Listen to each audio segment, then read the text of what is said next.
Good evening, everybody. It is time for the DLLS Stars Pregame Show, January 29th. That means it's Stars against the Vegas Golden Knights for the first time in a year and a day. And we'll talk about that in just a moment. Craig Ludwig, Sam Nestler, I'm Owen Newkirk. Of course, our producer Ryan Vaughters is with us. Don't forget that our Finnish Mafia hoodie is on sale right now, alldls.com. It's soft, it's comfortable, it looks great. And if you're a diehard, you can already sign up to be a diehard if you haven't already. You get 20% off all merchandise, including that hoodie. So if you've never signed up to be a diehard, sign up. You get a free t-shirt with the first year of your annual subscription, and you can get 20% off that, all of Sam's writing, you name it. What you can't do, but you should do, is sign up to be a diehard, because we have a DLLS diehard takeover event coming up on Saturday night. 20 lucky diehards who got on there and got those tickets first are coming into our DLLS studios.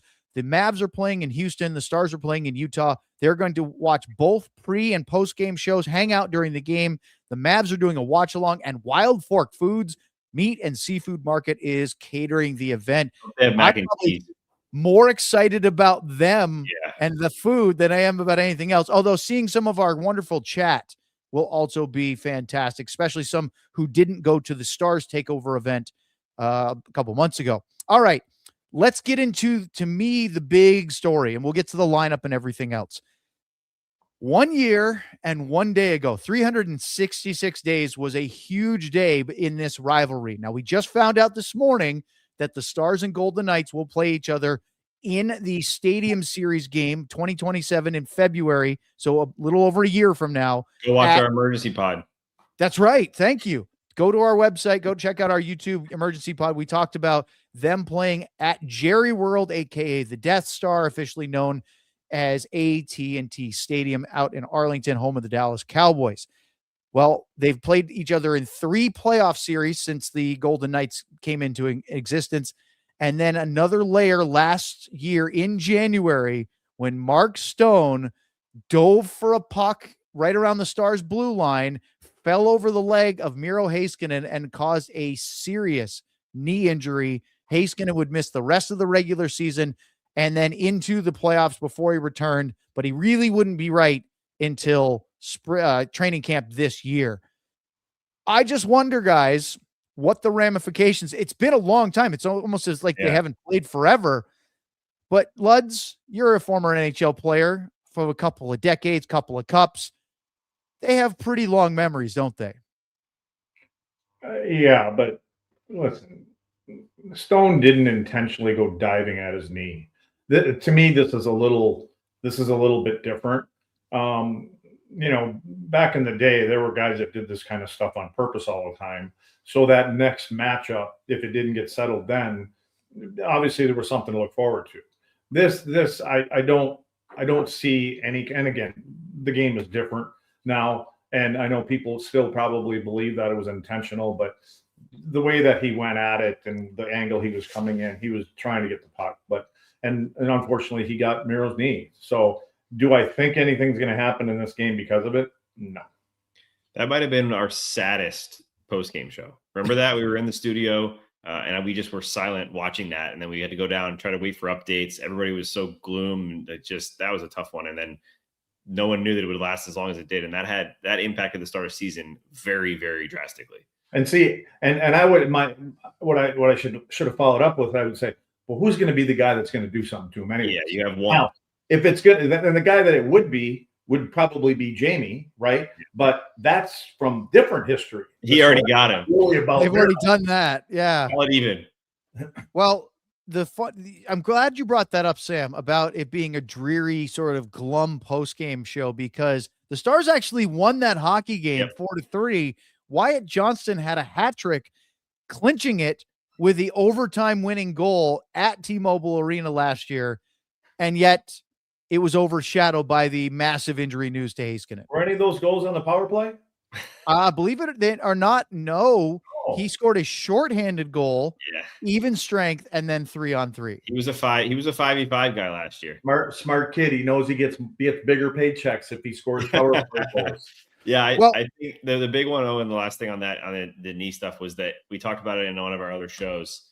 there are not a lot of players in the NHL that are more impactful to their team when they miss time than Miro Heiskanen. We saw it every day. I mean, he gave me 2,000 followers on Twitter just because I was taking videos of Heiskanen skating in Colorado and things like that. It was that everyone was that interested in every second of that rehab. It's just good that he's back and now looks a lot like the real Miro Heiskanen.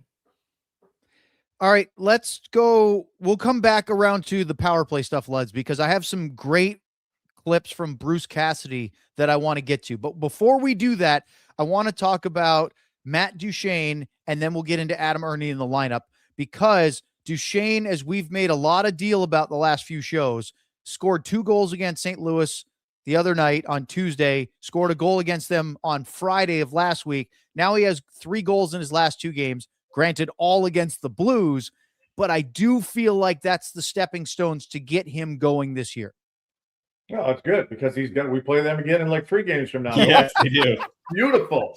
And is that the last game before the break too? It is. Yeah. Oh, well, he can send himself off on a great note. Be happy. Maybe Canada will call him up if he keeps scoring at this rate.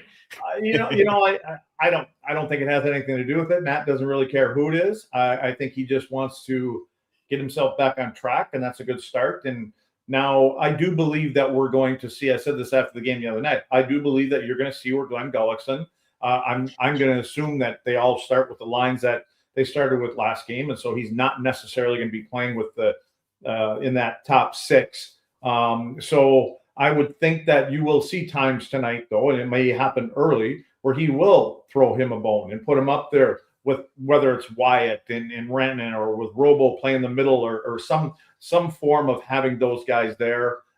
For sure, he's going to see some power play time. So I think that, and it's important for that to happen, because, guys can key on certain people. And I think the more depth you get in that department, the better off this team is going to be.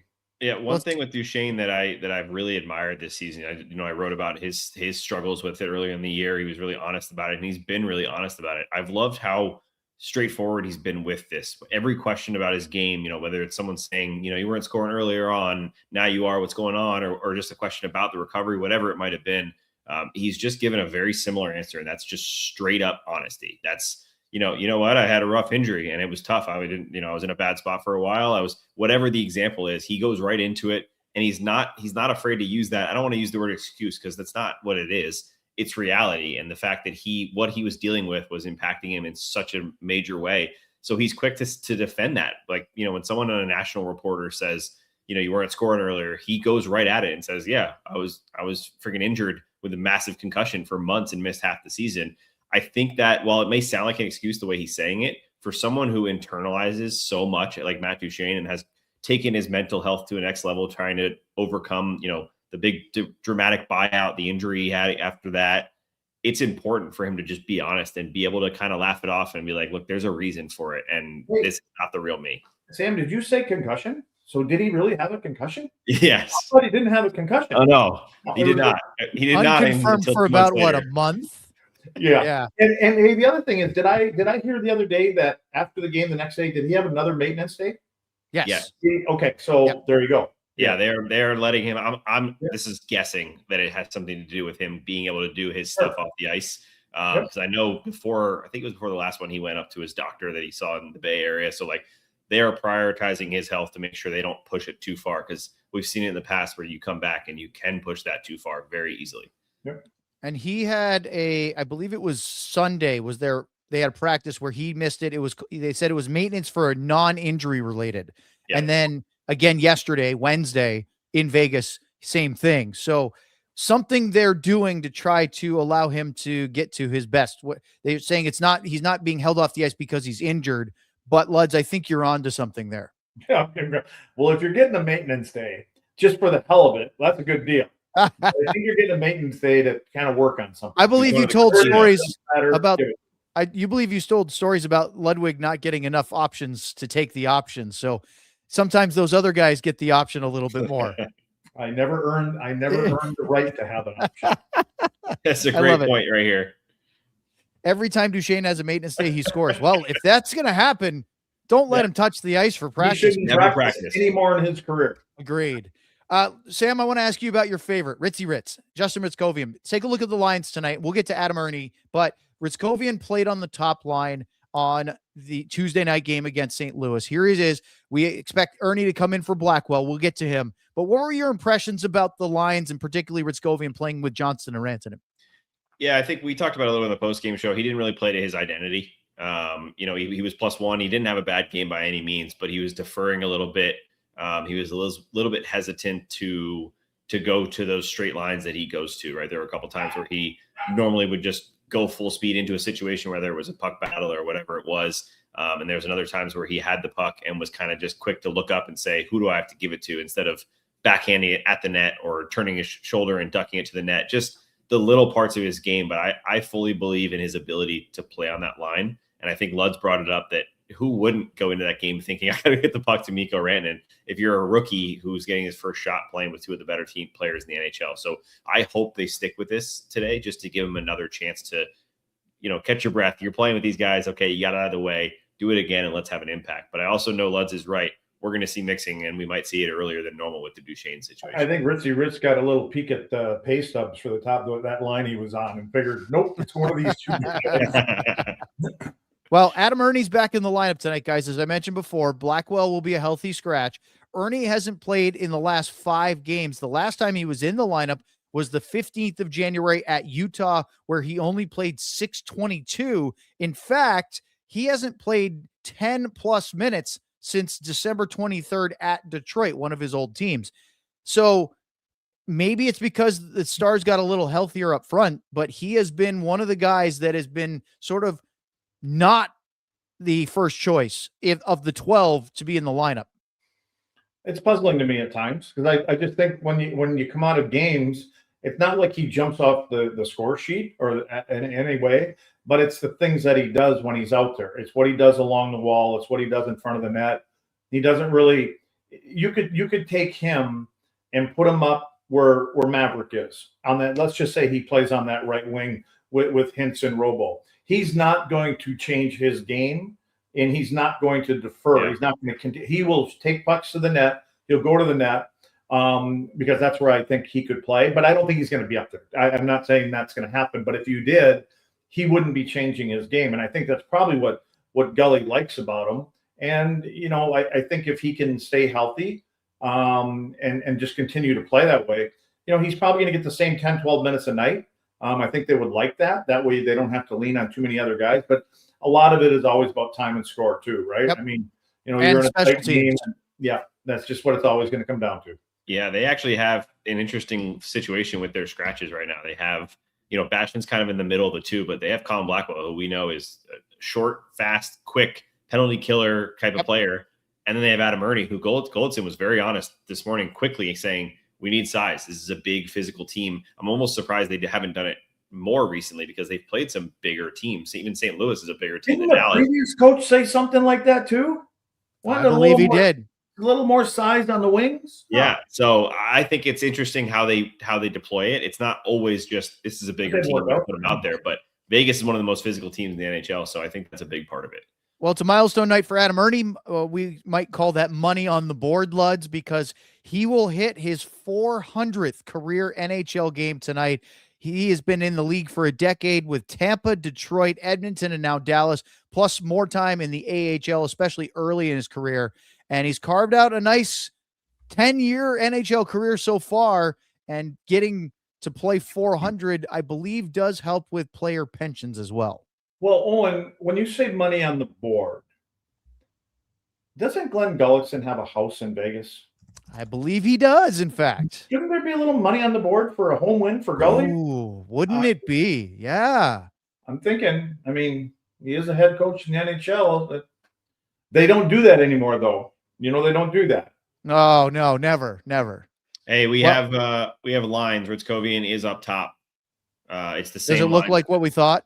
Yep, Ernie on the right with Beck on the left is the only kind of difference, I guess. I think we got to be careful with all these lines we do all the time because it's usually only the lines for the first 2 months. It's all over the map. All right, well, we're gonna get to our little mid pregame break. But when we come back, Wyatt Johnston has a milestone tonight. We've got clips from Gully and from Bruce Cassidy. Lots to get to here on the DLLS Stars Pregame Show. Don't go anywhere. Oh, and did I hear you say in the open that the Finnish Mafia hoodie was on sale? Only if you have a diehard membership, Luds, you can get 20% off. Well, then why wouldn't you have a diehard membership? I don't know why. Oh, okay. Well, there's the shirt. It's on sale. I mean, that's a no-brainer right there. And so we've talked about enough about this. Are these guys getting a piece of this? By the way, are the Finns getting any money from this?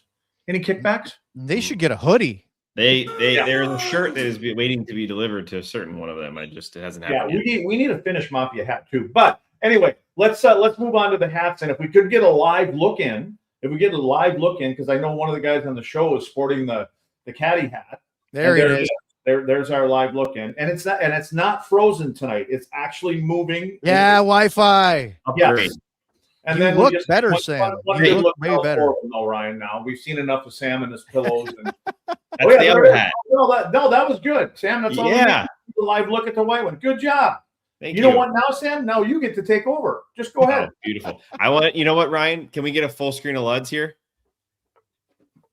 This is for no reason. This is just because Luds made me go on full screen. So I'm going to look at you while I do a Supporters Club read.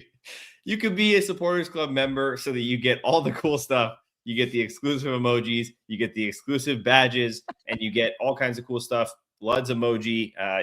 Hopefully we get emoji of that exact version of Luds someday soon. You get the badges that Harry knows, and you get cool things like behind the scenes videos of Luds cursing. Do all of it. It's true sicko level stuff. Join now, Supporters Club. Thank you, fellas. Well done. I enjoy your little tete-a-tete. Now let's talk about Wyatt Johnston. We mentioned he had the hat trick in the win over Vegas a year ago. Excuse me. But I'm getting all choked up because tonight is his 300th career NHL game. That's right. Already our young Wyatt, who was drafted in 2021, has 299 career games played, 300 tonight. Obviously, he's been a great goal scorer. And think about this. He is 3 goals away from his 3rd straight 30-goal season. Insane. And we still haven't even hit the 60-game mark. This is game number 54 tonight. He has been so good for a young guy in his career. And I don't want to jinx anything, so I'm going to knock on wood, Luds, when I say this. Wyatt Johnston's played every game for the Dallas Stars since he got into the league. You look at that and quickly, I'm thinking when he hits 1,000 games, he's going to somewhere around 800 points. Somewhere in that neighborhood. I would think so. Yep. And maybe even above that. And then where will he be in power play goals with the way that he's putting them in back to the net this year? So, credit to a guy, and again, not 210 pounds, 6'2", things like that. And again, the game has changed, but he's not afraid to be at the front of the net. He's not afraid to take pucks to the front of the net. I think if there's an area that he's going to work on. Remember when he was killing penalties for a while? We haven't seen him doing that much lately. Hasn't needed to. He wasn't great at it. I'm just being honest about it. He wasn't great at it. But I like what Gully's tried to do is he's tried to get the power play guys, and everybody gets a role. Everybody gets a little bite of the apple here, and the guys that have been there. Fox needs to be out there all the time. But when it comes to Wyatt, sky's the limit for this kid, right? He just keeps on doing it. Yeah, and with Wyatt, the two things that always stand out, you mentioned, and that he's played every game. We know that he learned stuff from Joe Pavelski about being a pro, about tipping puck, all that stuff. He learned a lot from Joe about how to take care of his body. And he said that over and over again, how to eat right, how to do proper things before and after games, recovery.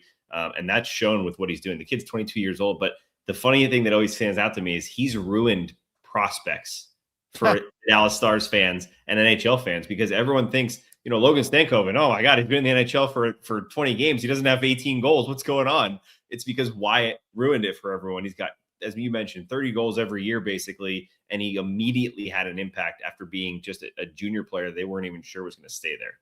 Well, he could be a guy with 40 goals for the first time in his career. Crazy. If it keeps going this way, especially with the power play. All right, let's get to some audio and some video here. We'll start with Glenn Gulletson, the former Vegas resident, actually still, as Lud said he still has his house there because he was a Las Vegas Wranglers ECHL coach way back in the day.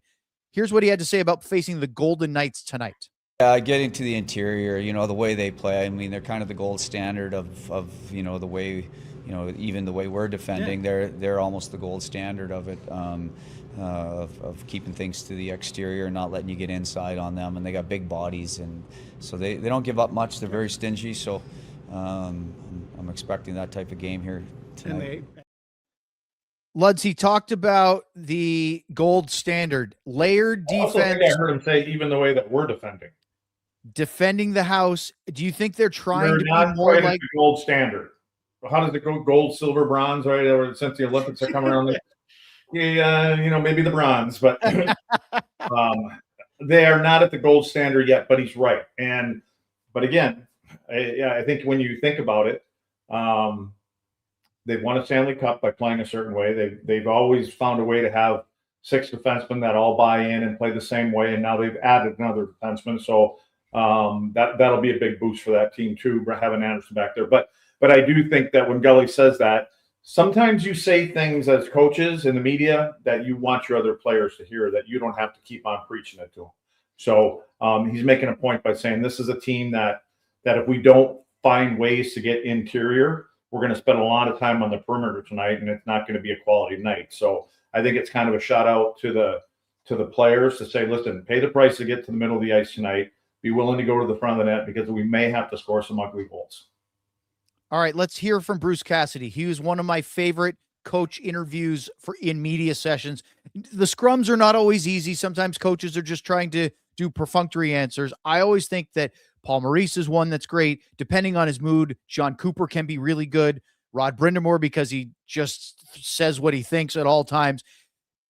I think Bruce Cassidy is one of the more patient, explain his thought process coaches when it comes to doing media. That's nickname in the game. Because it's Butch for Butch Cassidy. And the Sundance Kid. What do you think he does for Halloween? It's a very good point. He also usually has one of the best tans in the game. I think he likes the sun.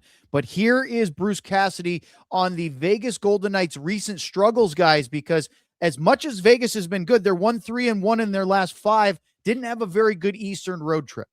I go into every game, Coach, thinking, okay, today's the day we're going to start turning the corner on this. I mean, I don't want it to fester any longer. And I think the players would probably echo that they're like, come on, we got to get going. So, but what's the root of that? Is that just who we are as people a little bit, that we're slow starters and we need the competition to ramp up? I think there's a bit of that in the room. I think there's a bit of, we're a team that likes to make plays. We want to do it right away instead of, hey, let's get our legs and compete going first and the hands will catch up, right? Those type of things. So that's puck management. And we've talked about that a lot. That's the final piece of the puzzle. I think when we do that and balance our rush game versus our forecheck game, is the ice open in front of you or behind the D? Well, recognize it and let's do it, because that's when I think we're at our best. He's speaking to 2 guys. Who? I mean, now you got Mitch there. They're both, they like to play east-west. And Eichel, to me, I don't understand why that kid doesn't shoot more. And when he does shoot, especially on the power play, I mean, he's kind of in the Oettinger spot, but he's even below the hash marks on the wall. But anyway, I think that's what he's kind of pleading to his top guys, is we got to play a little bit more interior. What that team has done, though, this year is they've actually found that 20-some% of their points that they have of their total points is because of going to overtime or the shootout. Boy, is it. They're a team that finds the way, hang around, and they collect points. But now you take all those, and they got a pretty average record if you kind of just put that together. Well, and look at their streakiness, okay? They are a roller coaster team. They went 5-0-2, 7-game point streak to start the year. Then the next 17 games, they were under 500, having a 5-6-6 record, basically alternating wins and losses. Then late November to mid-December, they went on an 8-game point streak, 6-0-2. Then they went on a 1-5-1 slump to end December and start January. Then they won 7 in a row from January 6th to the 17th, and now 1-3-1 in their last 5. They are hot and cold. And Sam, like Lud said, they don't necessarily pull away, but they are usually hanging around in games. Yeah, I think they're not getting the most depth. I think that's how I've seen it, at least for them. They have such a deep lineup usually that they normally get 5 goals from this guy, 5 goals from this guy. If you look at their last 10 games, it's Eichel and it's Stone and Dorofeyev. Yep. Yeah, that's it. Everyone else is. Kolazar has a couple, and everyone else is pretty quiet. Marner is quiet for what they need Marner to be. They need him a point per game kind of guy. I feel this is just my own belief that the Vegas Golden Knights go as far as their depth. They have elite players up top. They have elite players in the back end, but when they get that layer, that's when they really become hard to play against, just like Dallas wanted to be under Pete DeBoer.